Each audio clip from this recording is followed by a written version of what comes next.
when Malavika and I were discussing about a possible, topic for this Saturday, cross-border transactions came up as a natural choice, natural option, because I know a lot of you are students and a lot of you are thinking of career with law firms, a lot of you are thinking of careers with large corporates. So typically, a cross-border transaction entails say a foreign company acquiring a target company in India. The foreign company may be interested in the target company for its business. It may be interested in the target company for the technology that the target company has, or it may be interested in the target company because of the quality of the assets of the target company. So it's in any assignment that we take up, it is very important for us to understand the requirement of the client. Why is the client entering into this particular transaction? Typically, how a cross-border transaction is structured, and the one transaction that I thoroughly enjoyed was, it was of a food company. So this particular company was into sauces and ketchup and mayo and things like that. It was headquartered in Europe. It had decided to take over a company which was based in the Middle East. So this particular company in the Middle East had factory facilities in Saudi Arabia, in Oman, and it had a factory in India. But because, and the European company was not particularly interested in the Indian company, but the promoters had told the European company, if you are going to buy us, buy our business and buy us out, then you can't you can't do a patchy job. Buy us out lock, stock and barrel. So that was the understanding between the parties. So we were dealing with teams, and we were dealing with, so on a day-to-day basis, we were interacting with the general counsel who had a seat in Europe. We were interacting with the counsels and the law firm in the Middle East. So therefore, I thought it would make a nice topic for a webinar, and hence the emphasis on how do you work in an environment where you have to deal with not only people from different disciplines, but also across jurisdictions. So in this particular instance, every due diligence of this sort, you will have to onboard a company secretary who will look at the secretarial compliances. You will have to onboard the clients on board a accounting and audit firm, which will look into the financial aspects of the company. And also, by the time they approach you, they would have already thought through a structure, whether to have, whether to buy the entire shares in one go, or whether to invest in the company in a staggered manner. So as lawyers, we are expected to do a health checkup of sorts. So, these transactions, these kind of transactions, we first have something called the thorough legal due diligence of the target company done. Simultaneously, you start working on the share purchase agreement. That is the most important agreement. And then you close the transaction. We can talk about the documentation later, but it is very important to first understand the the legal due diligence requirements, because nobody would enter any transaction with eyes wide shut. You would want to know what you are entering into, what are the risks involved, and how to sort of mitigate these risks. So at least when I was at my first transaction, I found all the documents to be so daunting. The share purchase agreement, the simplest of share purchase agreement, runs into 100 of pages. So the idea of this particular session is also to demystify any company due diligence, or to demystify legal due diligence. So remember, as lawyers, so when you prepare any report, people hate to read, even I hate to read articles which go in circles. After reading 100 pages, you sit in one corner and you try and figure out the conclusion. What does it mean? So when you prepare a due diligence report, the one of the important aspects of the report is the executive summary. The general counsel may not have the time to go through 200, 500 pages of report that you have prepared. Your executive summary should be able to give him a fair idea of what the company is like, what does the company do, how good is it as far as compliances are concerned. Is it a typical family-run company or is it operated on professional lines? What are the red flag issues? So, and most of us, or most law firms have, their legal due diligence is divided into some 9 different sections, and these sections have evolved, over a period of time based on everybody's experience. So you have a section called corporate compliances, or simply corporate, where this section is actually the preserve of the company.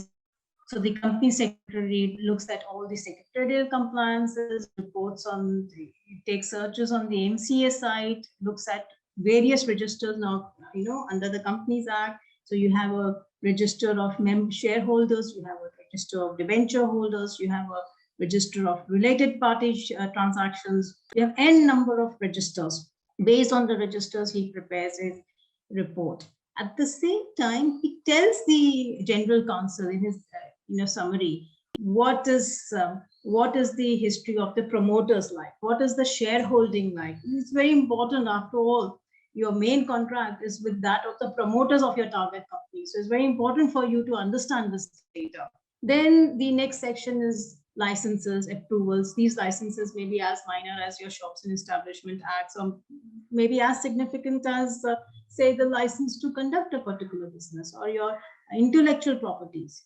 Then you have your employment section. The employment section, it's getting more and more complicated.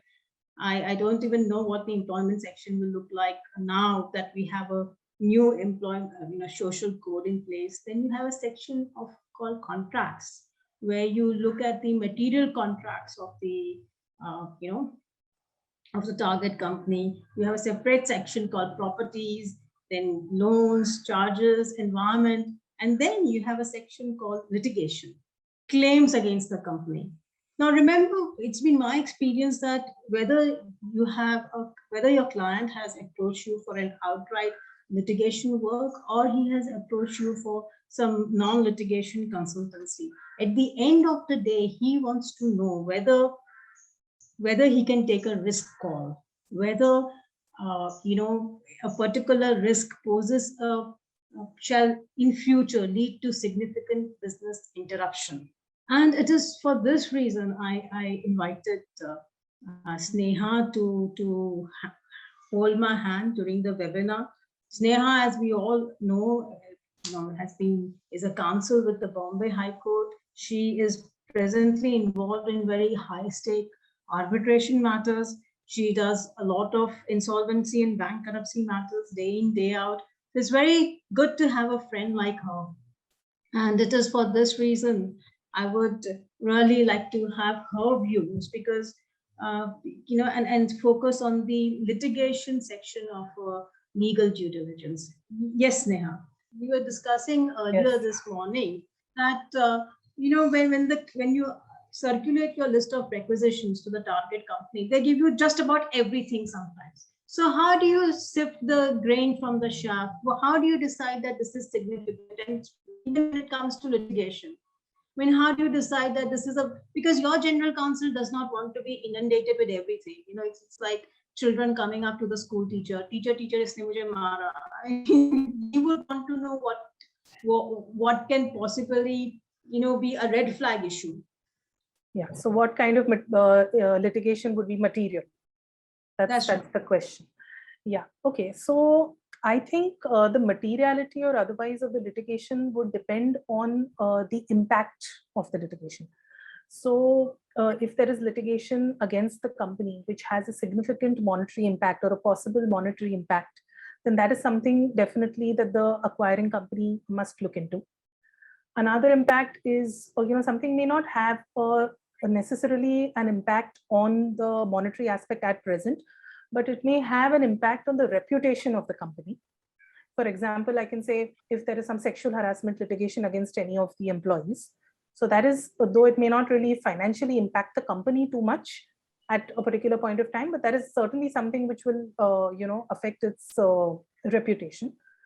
And then apart from that, there are also. So just I'm taking Yeah. a minute Yes. over here. I'm so glad that you mentioned Bosch because as I had mentioned earlier, there are many sections in a due diligence, and it's been our experience nobody takes Bosch compliance seriously.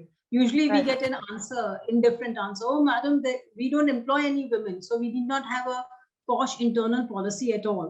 So people don't realize that even if you don't have any women employees, you need to have a prevention against sexual harassment policy, at least the internal policy, which should be conspicuously displayed in your office. You should have an internal complaints committee. So yes, that's right. Yeah, I agree with you. There will be certain.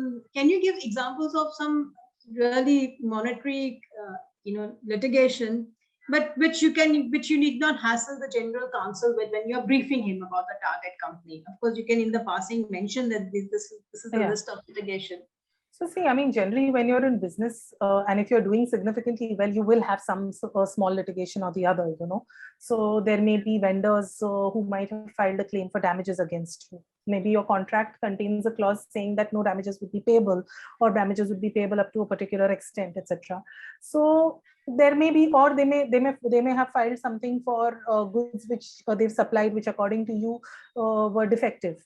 So therefore, you've not paid them. There may be a dispute as to the supply. So therefore, the amounts may not be large. But as I said, it depends on the amount really as to whether that litigation would be considered to be having an impact or not. Secondly, as I said, it would be the reputation. And another thing which I can think of is that, there are some litigations which repeat, which may have a tendency of repeating in the sense, for example, say tax litigation. Okay, so if in a particular year, you are disputing the demand made by the income tax department on a particular basis saying that so and so exemption applies to me, the amount involved in that particular year may not be too much, so then you ultimately may decide that it doesn't really matter whether they give me a 20%, they tax 20% or they tax 30% or they give me an exemption or not. It may not really matter because your amounts are not that huge. But then imagine that if the precedent is set in this particular year, and in the coming years, you really do very well, or you have some big other transaction of property or something, and the same principle is applied, then throughout, for all the remaining years, you'll have that, or the impact of that litigation may not be felt in that particular year, but it will be felt in all the coming years. So that is something, again, which I think would be material. Yeah, I completely agree because, one of the key things in a due diligence, in any due diligence, is to look at legacy issues. See, people take these legacy issues very lightly. It's Right. done, and even the target company is not forthcoming while sharing these, what I call legacy issues.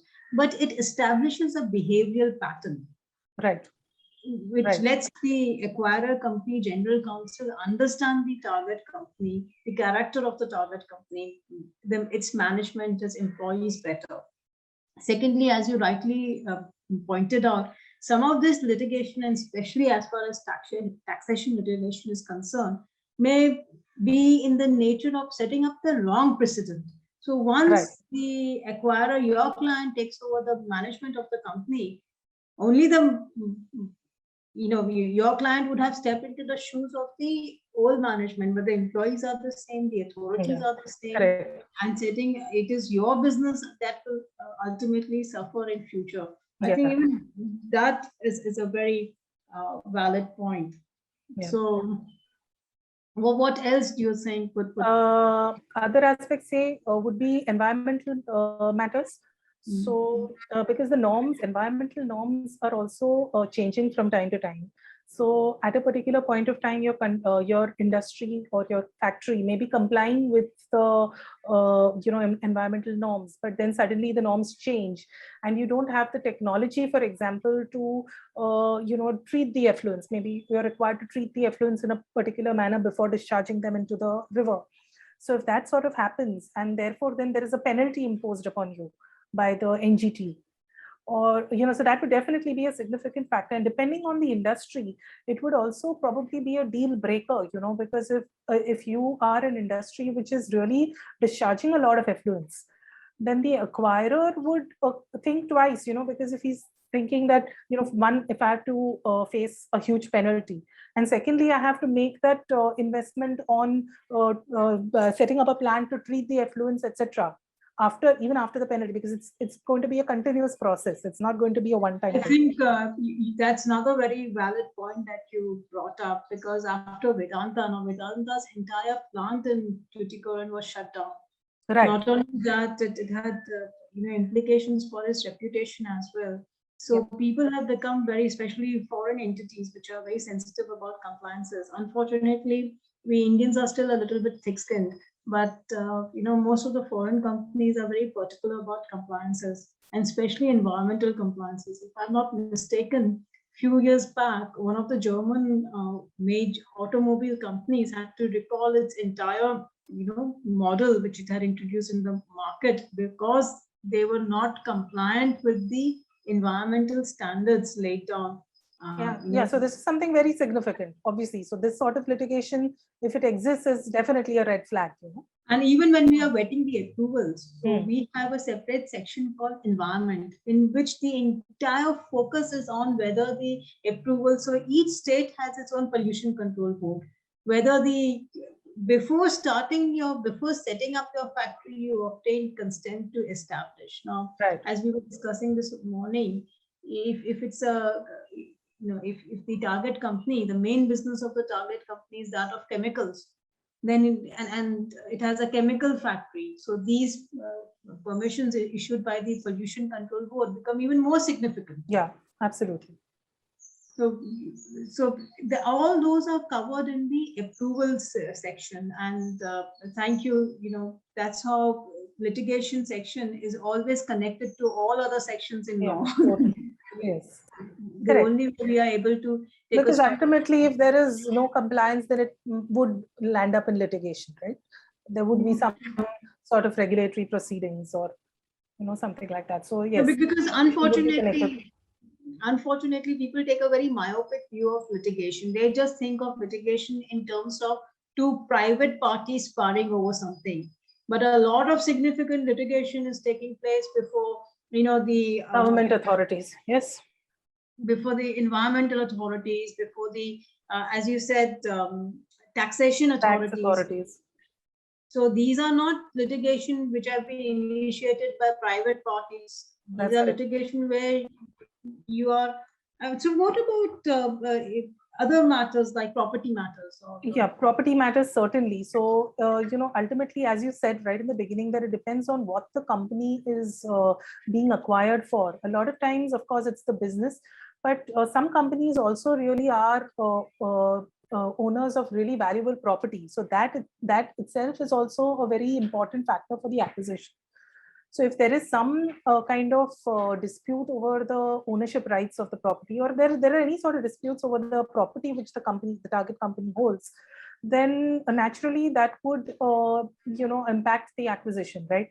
So the acquirer company must look into it. So for example, like I had done one matter where the company was in possession of some really huge tracts of land, which is like about 100 acres, over 100 acres in a very good locality. So that was one of the very attractive aspects also for any company to acquire such a company. So in fact, maybe it was because word got out that the promoters are looking to sell out or whatever. There was a lawsuit filed questioning the title of that land itself.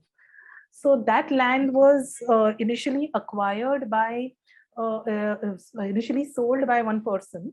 So he was a part of a joint family, and there were several heirs he had inherited the property. So then the other heirs came up and said that, oh, he had no title to sell the land to you completely. We also have rights.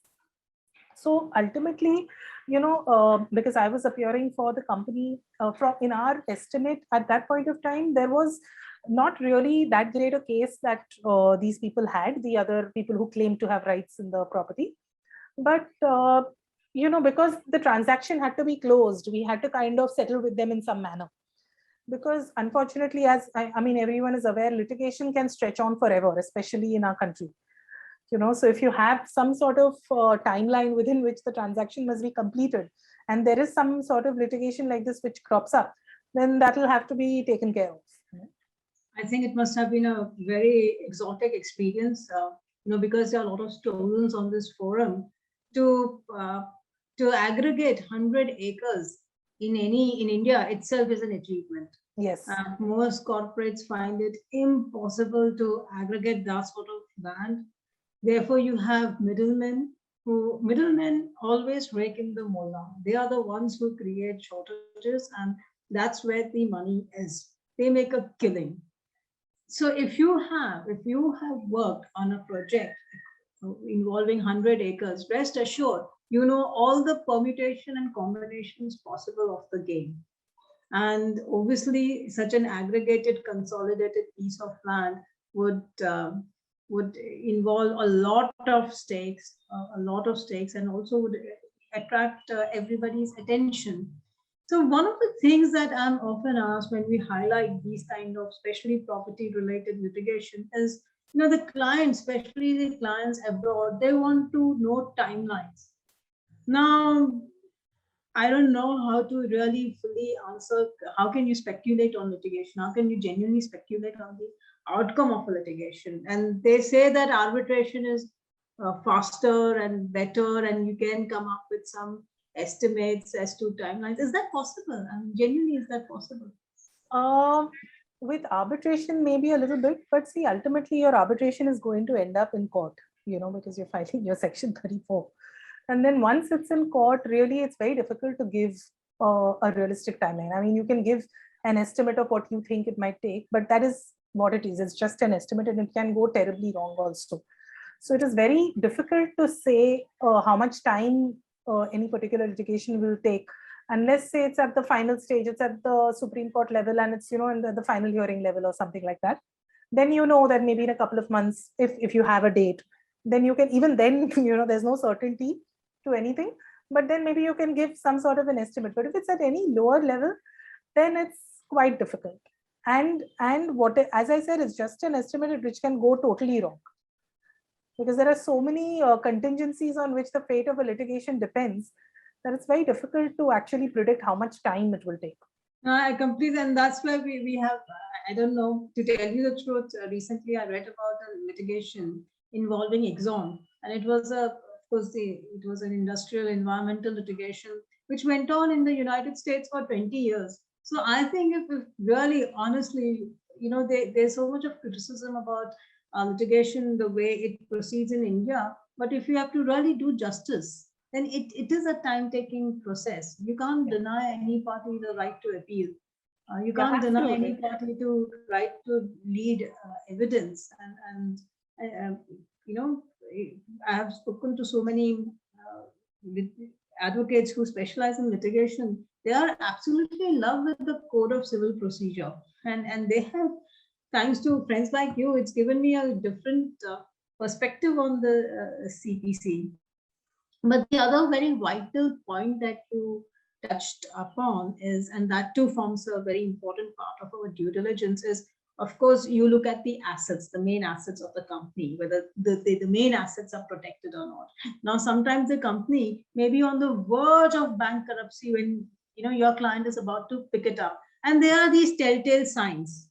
Most of the telltale signs are these cases before the IBC cases before the. So, can you tell us about these telltale signs purely from a from an IBC perspective? What are these telltale signs? Of course, the accountancy firm will do their own financial check and sound the management off. But we as lawyers, how can we, looking at the NCLT matters, kind of take a stock? Yeah. So NCLT, as you know, the proceedings may be filed by a financial creditor, or they may be filed by a normal creditor who's like a supplier to the company or something like that.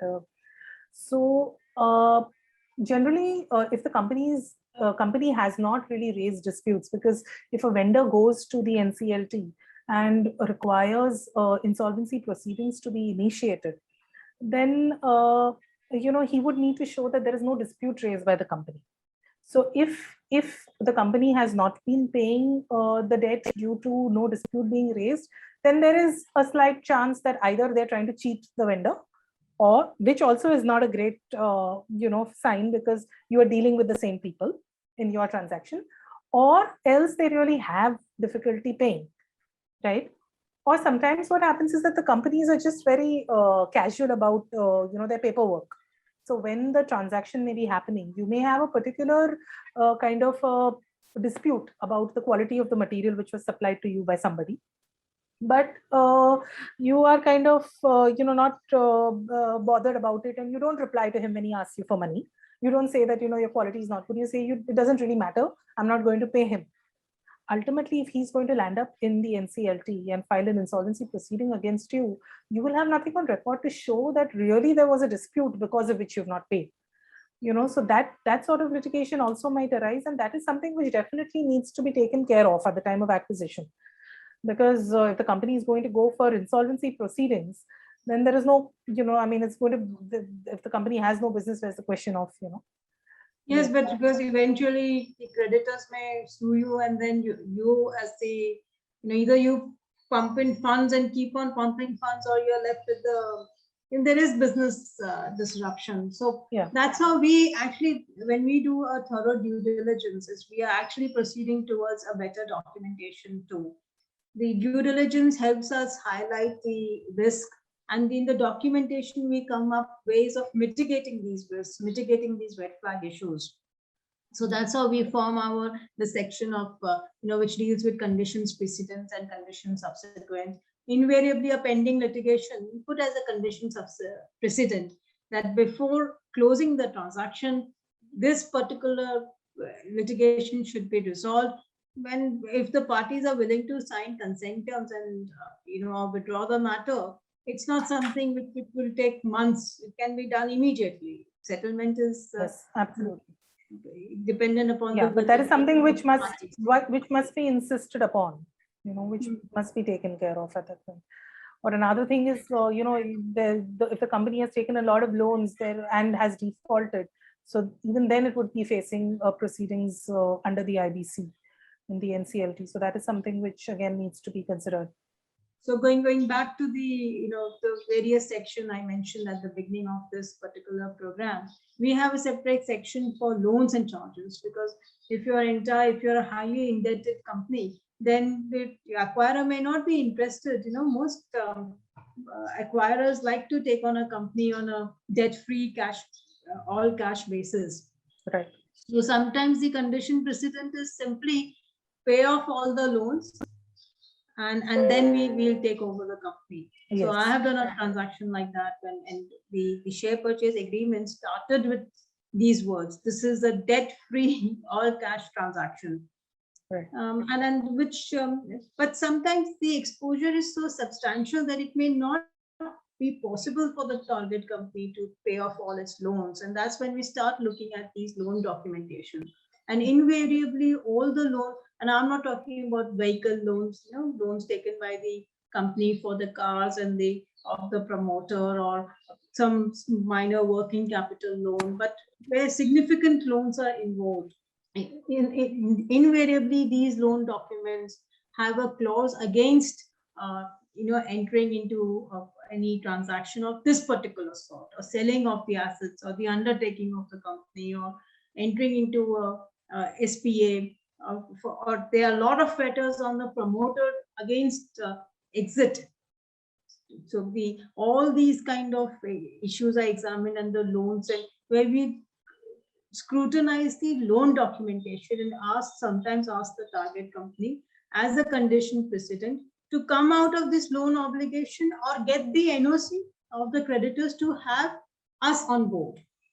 Get the NOC of the creditor for the particular share purchase transaction that is contemplated. But it may so happen that there is sparring between the promoters. Right. That's what I was just going to mention. Yes. So if that, if there is some sort of dispute between the promoters, some litigation happening between the promoters, and the acquirer is actually planning to acquire the majority stake, and the majority shareholders, promoters are willing. If there is some sort of thing where the minority can create hurdles, then that would be significant litigation which must be resolved before the acquisition can take place. Because assuming that you even are able to purchase the shares of the majority, if there is a minority sitting there which is going to be constantly, creating hurdles in your business or your way of work, then that's going to be an issue. So that is something which you must take care of. I completely agree with you. Sometimes even a 10%, and especially in a private company, so quite a numbers of takeovers take, these kind of cross-border transactions take place where the target company is invariably a private limited company. Now, shares of a private limited company are not freely transferable. So some cousins may be holding some 10% shares in your company, but even he can hold you to ransom. Right. So it's very important, and that's why in any company due diligence, it's very important to know the promoters, and where the promoters, their hands are tied up. They might be into party to some sort of joint venture agreement. They might be party to some sort of non-compete agreement. And what are the terms of the agreement between them? That is what is. Yeah, so that's and that is not something that it does not form a part of the financial due diligence. It does not form a part of the company secretarial due diligence. Yeah. And it is for the client. Invariably, general counsel asks us to take a call on this, and so they are one of the sections which I personally enjoyed reviewing is the contract. Of course, the real estate section, which invariably lands up before me. And the other is the contract sections, because you really get the chance to then view the contract differently and see where you stand. So, as I mentioned earlier, when we circulate our list of requisitions and ask for contracts, we get all types of contracts, including contracts with the laundromat, because invariably most factories have uniforms, and so they enter into some sort of local laundromat for cleaning of or washing of the uniforms on a weekly basis. So therefore, it is very important, as I said, in law especially, to sift the grain from the chaff. And we have ways of defining material contracts. Now, I would say, as Sneha rightly pointed out, some contracts may be material because they directly affect your reputation. Some contracts may be material because of the monetary value attached to it. So when we talk about material contracts, we make it clear that if it's a contract where where the contract value is $50,000 and above, then we are interested in it. If it's a joint venture which ties the company's hand or ability to do what it wants with these assets, then it's a significant contract. If it's a contract which cannot be terminated by 1 month's notice, then it's a significant contract. It's a contract where you can't there's no exit clause, then that's a significant contract. And these significant contracts must be absolutely reviewed, and you need to tell your general counsel about these kind of contracts. And as Neha rightly pointed out, nothing may be wrong with the assets or company as such, but even a 10% shareholder can make a nuisance of himself. Do you have any specific instance of 10% shareholder really, or a family dispute spoiling the entire transaction? Not exactly a 10% shareholder, but maybe a little higher. So there was one transaction which I'm aware of where there were two partners in a JV, and one of them, of course, was a majority shareholder, and that majority shareholder was to be acquired. It was being considered whether to acquire that company, and that company itself did not really have too much litigation. So I mean, if you look at the litigation of the company, it was fine, but the JV in which the company was interested, or in which he was a majority shareholder, that company unfortunately had a lot of litigation because of certain actions taken by the other partner. So of course, so there was property which was held by the JV, and the other partner, which was the minority shareholder, in whatever manner. It was basically, you could just say it was kind of something like a fraud, where they represented that they had the authority to deal with certain portions of the land of the JV by themselves, which is why there were several kind of non-disposal undertakings which were entered into by that one minority shareholder in respect of the JV property. So ultimately, though they had no right to do so, that the entire property of the JV had some sort of, because there was litigation filed by several different parties, and there were some sort of restrictions on transfer of the JV land. And there were non-disposal undertakings given in court by the council themselves, because as you know, in court matters keep pending for a long time. So then things go on on the basis of statement saying that the statement will continue till the next date or so on. So there were these sort of things. So though everybody knew that ultimately this litigation is frivolous, and obviously one shareholder cannot deal with the property of the JV to the exclusion of the other shareholder. But unfortunately, because of the documents that this one minority shareholder had entered into, the entire property of the company of the JV was in sort of difficulty, So therefore, ultimately, if you're looking at acquiring the other majority shareholder, his value diminishes because the value of his subsidiary is diminishing, right? So because so the land is not held by him directly, but it is held by the JV. So when you're looking at the target company, you're also looking at their subsidiaries and the assets of the subsidiaries, etc. So if the assets of the subsidiaries are in difficulty because of some other shareholder, which was the case here, then it's going to be difficult to enter into a transaction for acquisition of the majority shareholder of the JV also. And plus, then in the JV agreement, they had a number of clauses, like they had a right of first refusal, etc., which made it difficult to acquire.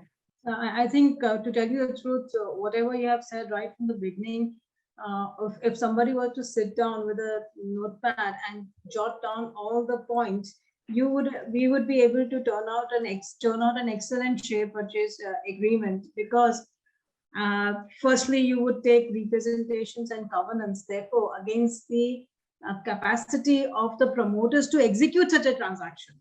Right. So here where representation and warranties from individual promoters and companies become significant. Yes. Because see, the nice thing about real estate is that many agreements are registered with the Sub-Register of Assurances. But as far as corporate agreements are concerned, your joint venture agreements are concerned, your non-compete agreements are concerned, unless the target company makes a clean breast of things, no matter how thorough your due diligence, you will never learn of it. You will never come to know about these documents and these arrangements. So that's why where the significance of representation and warranties lies. We get the promoters to say, yes, my hands are not tied down. Yes, I can, I'm the master of my ship. And as you very rightly pointed out, some minority shareholders too are capable of, holding the entire transaction to ransom. It reminds me of this line from Julius Caesar. If these growing feathers plucked from Caesar's wings, it will make him fly an ordinary pitch. So even these small feathers can make an extraordinary person ordinary.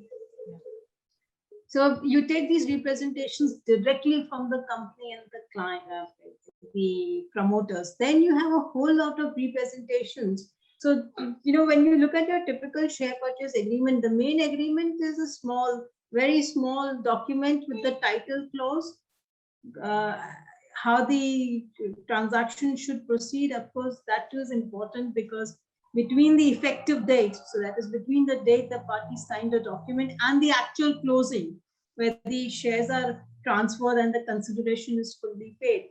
During that period, the target company should be wary of the fact that it's conducting its business really as a trustee for the acquiring company.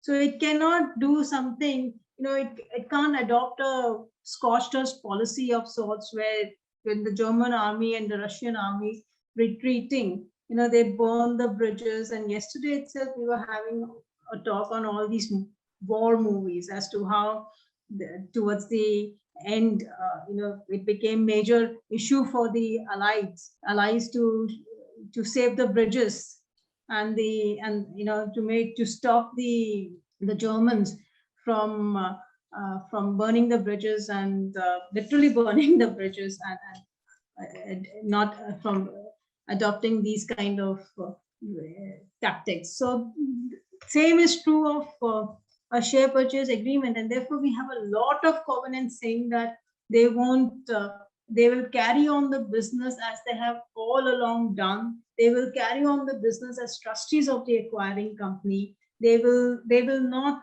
declare any dividends and take out empty the cash reserves. They will not take on loans and push the company into indebtedness. So then you take a lot of representations and warranties on specific aspects of the company. One is regarding employees and employment, that they don't have any certain consultancy agreements which we are not aware of. So the problem with these kind of agreements is unless the company comes forward, we can never know. They are not involved in some unhappy employment litigation. They are not involved in some posh matter which might bring very adverse publicity to the company. Then we take representations on assets, especially where your now a lot of factory facilities are in these government-owned industrial estates like GIDC, which is Gujarat Industrial Estate, MIDC, which is the Maharashtra Industrial Estate. In Karnataka, we have the KIIDB, Karnataka Industrial Board of Development. So, and invariably, in none of these industrial estates, you can, deal with the property, or the hands can, the factory can, the ownership of the factory can change hands without the permission of the industrial estate. So that too becomes, then that becomes would be a major issue then. Yes. Condition. And then again, I can't put a timeline on when MIDC is going to give the permission. And at the time of share purchase agreement, everybody is in a hurry. I can't imagine the amount of hurry that even that there was somebody, an Indian tourist once remarked that everybody is in a hurry. Then why is it nobody's on time? And my answer is because nobody was on time. That's why everybody is in a hurry. Yeah, that's right. Yeah. So so you have all these condition precedents, like getting, if it's a very complicated JV, it's a takeover, which would make the acquirer a market leader. Then you have to go to the Competition Commission of India to take the permission of CCI for the merger. Then, so I have always said that you sit with your typical due diligence report and you sit with your share purchase agreement. And that's the best way to demystify this 100-page, both the documents stand demystified if you compare them, section by section. Then you have so as I said, on real estate, that's how you pull out your conditions precedents. What can be a possible condition precedent? What stops you from completing this particular transaction? It may be that in one of the contracts, now, as you rightly mentioned, that you might have an exclusive dispute agreement with a vendor whose business is to create market for you. And in that clause, there must be a non-assignment clause. And these days, non-assignment clauses are very detailed. They are invariably fetters even on change in shareholding pattern. So then that becomes another condition precedent, that you get that particular vendor's NOC before before we close the transaction. Right. Similarly, we have conditions precedent, and invariably I've seen a lot of time the condition precedents become condition subsequent, because I can't put a timeline on when MIDC will give me the permission, but I'm sure it will give me the permission. So we make it kind of, where we have a certain level of comfort, where the MIDC too has given us a certain level of comfort. So you take indemnities and you structure the transaction slightly differently. Then, of course, one particular, I think by the time people go to the dispute resolution clause, everybody's exhausted because it's right in the end. And what has happened with our generation is our attention spans have dropped. thanks to the virtual world, at least we had to deal with only the television. Now everybody, now there's the mobile phone, the tab, the YouTube, Netflix, what have you. So with decreasing attention spans, and when you go to the arbitration clause, I find the arbitration clauses to be actually drafted in a hurry. I think last year there was a big there's a lot of discussion because the Supreme Court had to finally come forward and say what is the difference between seat, what is the difference between venue, and seat and venue cannot be used interchangeably. So I think the thinking of having the right dispute mechanism in your share purchase agreement too is very important. What is the typical jurisdiction, where for example, the instance that I gave in the beginning of the session, the acquirer company is invariably an American or a European company. You are an Indian company. So what is the preferred jurisdiction? I think Singapore? Singapore, yeah. Singapore is. Why Singapore? Bombay क्यों नहीं? Yeah, so maybe they want to have a neutral kind of a place. So rather than have the country of either of the parties, they would prefer something like a neutral. And Singapore, especially if you conduct the arbitration in accordance with the SIAC rules, is known to be like a very expeditious, efficient kind of process, So there are a lot of people who do prefer that. So that has been definitely something which is. Because maybe it's a preferred jurisdiction for contracts in South Pacific region, or it's the kind of arbitration jurisdiction of the world. I think it's more like of the world, because ultimately if India is involved, we'd rather prefer Singapore than, say a London or something, which might be more expensive. It depends ultimately on the bargaining power of both parties. So whichever party is able to kind of insist on a particular place. I can imagine taking an entire contingent to Singapore back and London or back. I would say, chalo Singapore chalte hain. Yeah. That brings me on another topic, my pet topic. Now in virtual world, I don't know about the traditional courts, because the traditional courts entertain a lot of litigants who don't have the capacity to participate in the virtual sort of courtroom, but arbitration where everybody has the capacity to participate in a virtual courtroom. You think a lot of arbitration will take place through the virtual world? And yeah, I think so, definitely. And I think with the pandemic, people have realized that, like virtual works almost as well. I mean, there are still, of course, people who prefer physical hearings, etc. But personally, if you ask me, as long as my team is with me, I don't mind if it's a virtual hearing or a physical hearing, because I can interact as well with the other side online as I could do in a physical hearing, So, I mean, the pandemic makes it difficult for people to be as of now, things are getting better, but earlier it was like quite bad and you didn't want other people in the room with you. But if once, the situation improves and I can have my instructing attorney with me, I can have my client with me at one venue, and the other side can be anywhere else in the world, and we can have our arbitration, I see no reason why that can't be done. In fact, recently I was involved in like a very high stake arbitration, in the sense that the money involved was huge, about like 300 crores. But apart from that, the document, the volume of the pleadings, etc., was so huge. It was like running into thousands of pages, like over 10,000 pages. My God. So what had happened was that arbitration, in fact, kind of was just coming to an end just at the beginning of the pandemic, And so the final hearing of the respondents, which was us in this case, was to start just when the pandemic started. So that kind of, we used to obviously have physical hearings earlier, and that kind of got postponed for a couple of months. And then we realized that this is not going to end very soon. So then we decided to, go online. And to the credit of the attorneys, they were able to actually scan the entire record, all the thousands of pages. And everything honestly went off so smoothly, because the arbitrators also did not really need to touch any paper or hardly anything, because everything was displayed on the screen by the attorney. So anything that was being referred to in arguments, it was being displayed, the particular sentence, etc., was being highlighted.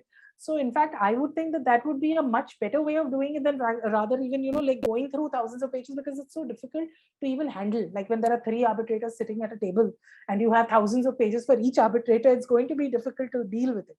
Or it's even going to be difficult for the lawyers on both sides. So in this sort of thing, I think virtual matters, really are a preferred option, I would think.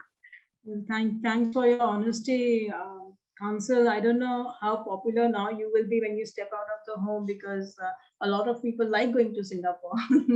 Right. And yes, I think I need to thank Sneha. As I said, I owe her a lot, and she has helped us demystify a share purchase agreement better. I've known each other now for 15 years. Yesterday we were having a chat, and when I mentioned that we have known each other for 15 years, she had a very honest reaction. She said, "Oh my God, you're making me feel old." So, when you're in school, you grow up together, and after school, you grow old together. So as I have mentioned earlier, so now you would know what are the red flag issues, what are the issues which you need to, because you will be briefing the general counsel day in, day out. And remember, he has to also deal with the accountancy and auditing team. Anybody in charge of a due diligence like this, there should be somebody overviewing all the sections. I know this particular instance where the contracts team kept on highlighting issues.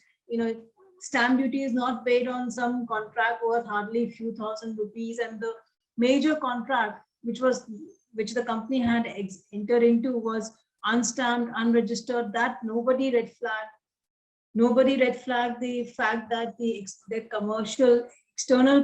company had taken external commercial borrowings, and that too, would entail going back to the lender, and entailed restructuring of the transaction. So when you there should be somebody because the teams involved with their particular section, sometimes they cannot see the wood for the trees. So there should be somebody who is able to connect all the dots, who's able to give some sort of direction to the legal due diligence, and who is able to capture the outcome of the legal due diligence into the share purchase agreement. And as I mentioned, we have already quickly gone through what can be the possible representation warranties, what can be the possible condition precedents, what can be the possible condition subsequent, the dispute resolution clause. Even if it appears at the end of your document, don't give it indifferent treatment. So I think with this, we can go on. It's a very vast topic. With this, I think we can ask for some questions. Yes. My question is, you discuss so many things in due diligence, POSH, then environmental clearance, disagreements between the promoters. In practice, how do you go about it? Do you have some kind of a checklist or something? Because there are so varied and diverse matters. And if you have a checklist, is it industry specific? Like if the target company is a chemical company, if the target company is a software company, do you have a separate checklist for that? That is my first question. And a follow-up question is, does due diligence mean only on paper? Like if somebody says, I've got green clearance from NGT on paper, or do you actually visit the site and see if they're actually polluting over there? So these are my two questions. Well, that's a very nice question that you have raised, whether we have standard checklists. Yes, we do. Each law firm, and everybody's very possessive about their standard checklist. In fact, when I started my own practice, I started with, Malcolm and Malcolm standard operating procedures, SOP, and I'm very fond of my SOPs. So yes, every law firm has its own checklist, and most of these checklists are standardized. So they will cover all these sections that I had mentioned earlier. When we do a specific, sector-specific transaction, then we have a relook at our checklists. And sometimes even the client tells us that, this is a particular aspect which he would really like us to pay attention to. So yes, to answer your question, everybody has a checklist. Each law firm has a checklist. These checklists are more or less standardized. And within this checklist, you make changes depending on which sector it is, because ultimately most of the compliances are more or less the same, especially as far as secretarial compliances are concerned. And when you mentioned site visit, well, some clients insist that we go, and because no matter how good your job is remotely, you need to in every due diligence get a touch and feel of the project. And I had been to a site when I had been to the site with a colleague of mine in my, and the reason why we had gone is because all the registers and documents were kept at the clients at the target company's office, and we were told that if you want to peruse them, we won't share copies with you, but you can come spend the entire day and have a look at the documents. When we came back, one of the first things that that our general counsel asked us is, what was the level of activity? What is the feel you got from visiting the factory? And I remember when I insisted that I would like to see the shop floor, I would like to visit the factory. My colleague thought that I was being over too much enthusiastic, because I personally do like visiting factories. And yes, that particular factory really didn't have much activity. For a factory not to work in several shifts, you get a feel that nothing is happening, but a very well-maintained factory. So then we let the general counsel know that the scale of operations didn't seem much, and but the factory was very well maintained. The disposal system. So you go all around the factory, and in most, especially where MIDC or GIDC is concerned, they don't let you get away with not having suitable, appropriate systems in place.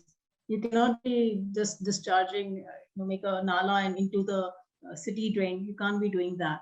So yes, I do agree with you. The site visit has its own advantages, especially in a due diligence. Yes, and based in India, I'm assuming you're mostly acting on behalf of the takeover company abroad for a target company in India, but do you have clients the other way around also, an Indian company taking over a foreign company? Very rarely, to tell you the truth, very rarely. So it's mostly the other way around. Yeah, yes. That's where the business is, yes. And in general, I mean, how's the market for this kind of this legal activity right now? Oh, excellent. Growing field, or it is? Growing field, a lot of, at one time when I started my career, there are a lot of these transactions happening now. And maybe not in a cross-border context, but a lot of funds taking over, say, the startups, IT startups, all types of startups. And a lot of, we talk about Bhatia selling to Microsoft, I think Hotmail. But the same ecosystem is being replicated in India, where people come up with an idea, they run it for some time, and then they want to be bought out by the bigger players in the market. And it's happening in the crypto space now. Yes. And at one time, as I said, there would be only these really tier 1 law firms who would be doing these kind of transactions, not tier 2, tier 3. Everybody has joined the bandwagon. So, yes. Thank you. Actually, I have a question, ma'am. See, consider in a international transaction, that is a domestic company and one is a foreign company. Now, if a foreign company is coming from a country which does not have a healthy relationship with an India as a country-to-country relations, and if that country wants to acquire a company in India, basically in that kind of what kind of compliances do basically come into play? See, for an example, there is some XYZ company in a hostile country. Basically, let's take an example, some X country which is hostile to India.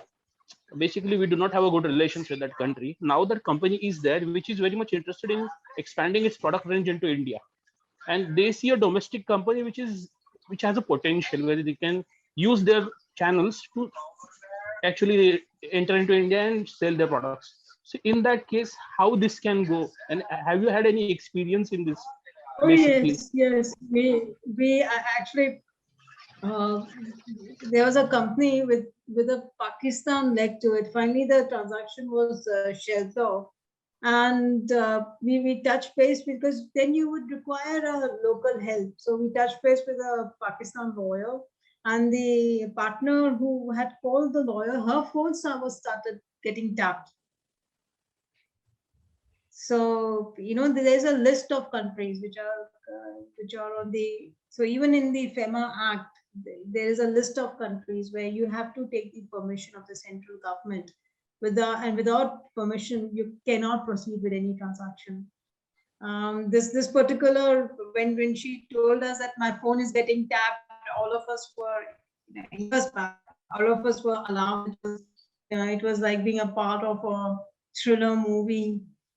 Then sometimes what happens that, and this happened during the lockdown, a lot of transactions were taking place with China, and suddenly our relations with China were under strain. We passed some amendment to I think there was a press note saying that Chinese investment won't come under the automatic route. So, and that's why I said these days you cannot have, you cannot just advise on these kind of transactions without having a good secretarial team, a company secretarial. See, even in ordinary transactions, you would obviously onboard. One transaction I did, simple transaction, UK company taking over an Indian company. The Indian company doctors, they had got together, done a lot in R&D, and set up the main business of their company was research.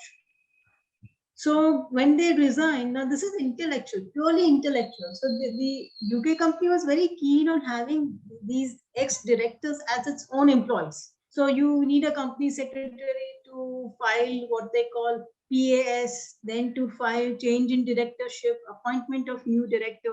You need a secretary all along in these kind of transactions. And FEMA compliances, when I started my career, FEMA compliances were very complicated. There were n number of things to look into.